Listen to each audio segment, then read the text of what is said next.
Bonjour à tous, j'espère que vous allez bien. Alors aujourd'hui, on se retrouve dans une nouvelle vidéo, puis cette nouvelle vidéo-là, ça va être un trait d'horreur. Donc aujourd'hui, on va suivre deux histoires avec des mécaniques différentes. Donc juste pour vous donner un petit disclaimer pour ceux et celles qui sont plus sensibles à certaines histoires. Donc la première histoire, en fait, c'est un peu du style paranormal. Donc j'aime mieux vous avertir pour si jamais vous vouliez skipper cette histoire-là parce que vous êtes trop sensible à ça.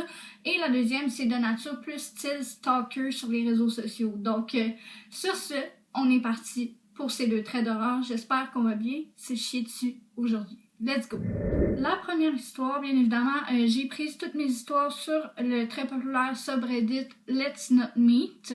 Donc, la première histoire nous provient d'une femme se prénommant Samantha. Pour des raisons de clarté, on va l'appeler Samantha. Donc, Samantha, qu'est-ce qui se passe chez elle, cette pauvre femme-là? En fait, Samantha est mère de 2 enfants et a un mari. Puis, elle vit dans une belle maison, dans un quartier qui est généralement très calme. Il se passe jamais vraiment grand-chose de hyper trépidant dans ce quartier-là. C'est un quartier tout à fait banal.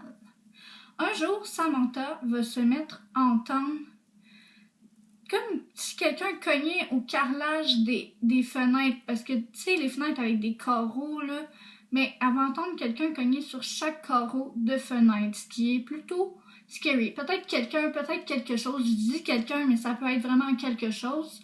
Au début, Samantha, le réflexe qu'elle va avoir, ça va être de relativiser et se dire que c'est peut-être du bruit provenant de l'extérieur. Mais ce qu'il faut savoir, c'est que la maison des voisins gauche est complètement vide et celle de la droite, il y a des gens, mais c'est comme, elle pense pas que ce soit eux qui fassent ça. Donc, elle suppose que ce soit la maison de gauche, mais vite, en tout cas, elle est comme confuse par rapport à ça, c'est ce qu'elle nous explique. Après avoir entendu les premiers bruits, Samantha va dire à son mari, viens voir, j'entends des bruits bizarres, puis son mari, lui aussi, tout comme elle, va essayer de relativiser et lui dire que c'est simplement des bruits du voisinage.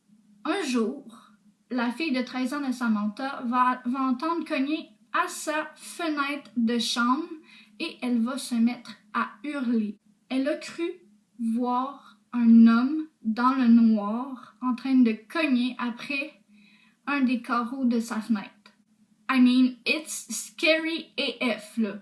Quelqu'un arrête pas de cogner comme ça un peu partout après les fenêtres de chez toi et n'arrête jamais. Malheureusement, cette histoire-là est encore en cours, ce qui veut dire qu'en fait, ça n'a jamais été vraiment réglé. La personne ou quelque chose continue de cogner aux fenêtres et à la porte des habitants de cette maison. Donc Samantha, elle, ça la met bien furieuse. Elle a appelé la police, ils ont essayé d'ouvrir une enquête, mais à chaque fois, ils trouvent personne. Ils ont beau faire le tour de la maison, ils ne trouvent personne. Puis elle a mis des caméras, elle a pris tous les moyens que les gens lui avaient donnés à disposition pour pouvoir trouver qui était cette personne qui cogne aux fenêtres. Puis encore aujourd'hui, elle cogne encore aux fenêtres et ça la rend juste complètement folle. Elle pense déménager, cette pauvre femme, avec ses enfants. Donc passons à cette deuxième histoire. Et on va suivre dans cette deuxième histoire le récit de...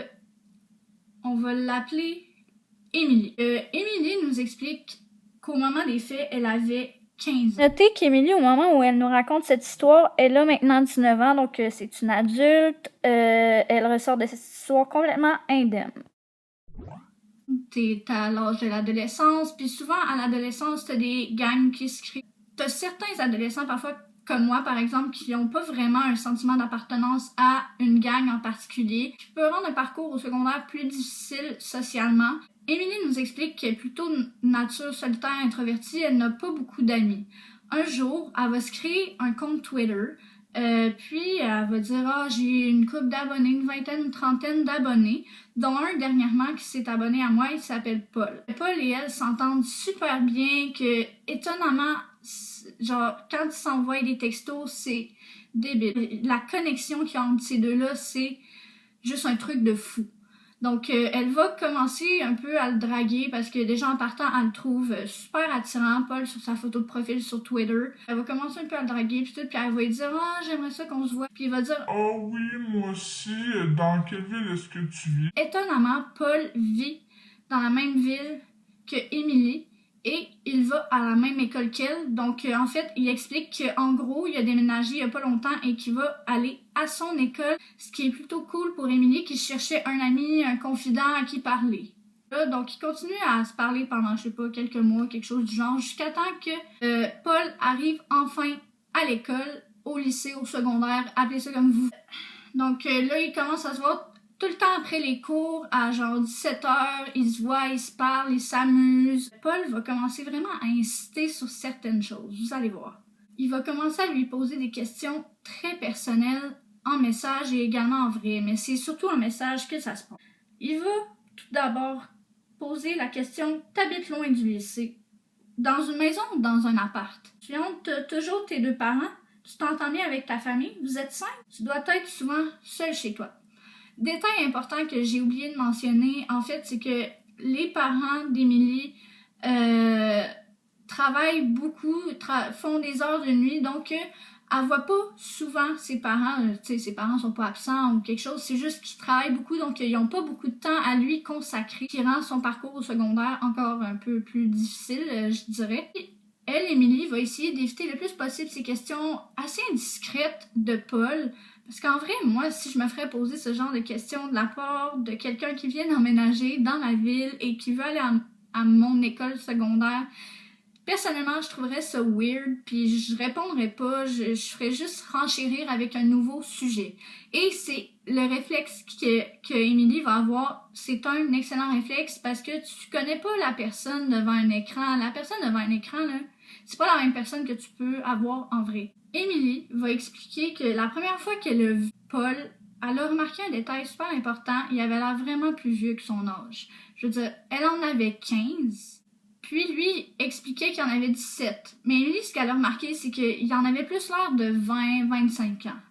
Et que, étonnamment, à chaque fois qu'elle essaye de, par exemple, le rejoindre juste avant ses cours, tu sais, mettons, entre les pauses des cours, il lui dit tout le temps « Oh non, c'est correct, on va se voir après l'école, 17h, tapante tout le temps. » Donc déjà là, it rings a bell for me, pour vrai. Je trouve ça un petit peu étrange. L'hypothèse d'Emily par rapport au fait qu'elle ne voit jamais Paul dans les couloirs de l'école, c'est que ce serait juste pas un élève de l'école, puis il y aurait 50 plus qu'elle, donc il y aurait dans la vingtaine. Ce qui est assez creepy, on se rapproche d'un présumé pimp, d'un présumé proxénète, d'un présumé pédo, appelez ça comme vous voulez, mais quelqu'un qui n'a pas du tout de bonnes intentions envers Emily. Est-ce qu'elle doit absolument mettre fin à cette relation? Je crois que oui, et c'est un gros oui. Justement, vient le moment où Emily veut mettre fin à cette relation parce qu'elle commence à trouver ça trop intense, les questions un peu trop intrusives dans sa vie personnelle que Paul commence à lui poser. Elle va juste lui dire, regarde, si t'es pour me poser des questions personnelles comme ça, j'aime autant ne pas avoir à fréquenter une personne comme toi que je connais pas encore super bien. Ce à quoi Paul, bien évidemment, va faire semblant de bien réagir, mais en fait ne réagira pas du tout bien. Il va commencer à la menacer sur les réseaux sociaux.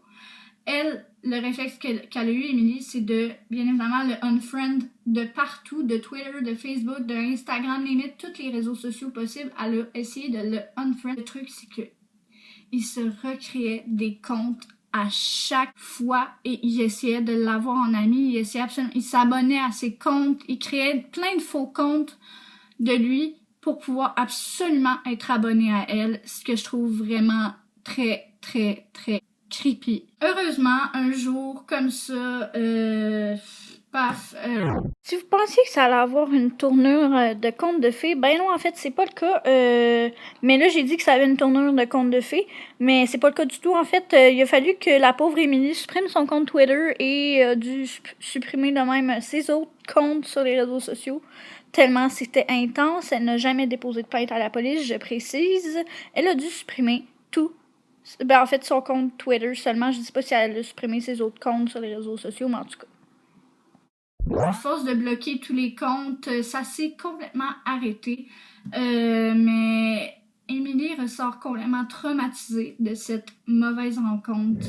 Donc, sur ce, j'espère que vous avez aimé cette vidéo. Si c'est le cas, bien évidemment, je vous invite à mettre un pouce bleu puis à commenter lequel vous avez préféré entre les deux. Le premier qui était plus style paranormal ou le deuxième qui était plus style stalker.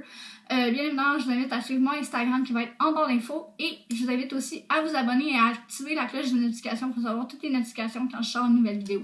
Donc, sur ce, bye guys! On se retrouve dans une prochaine vidéo.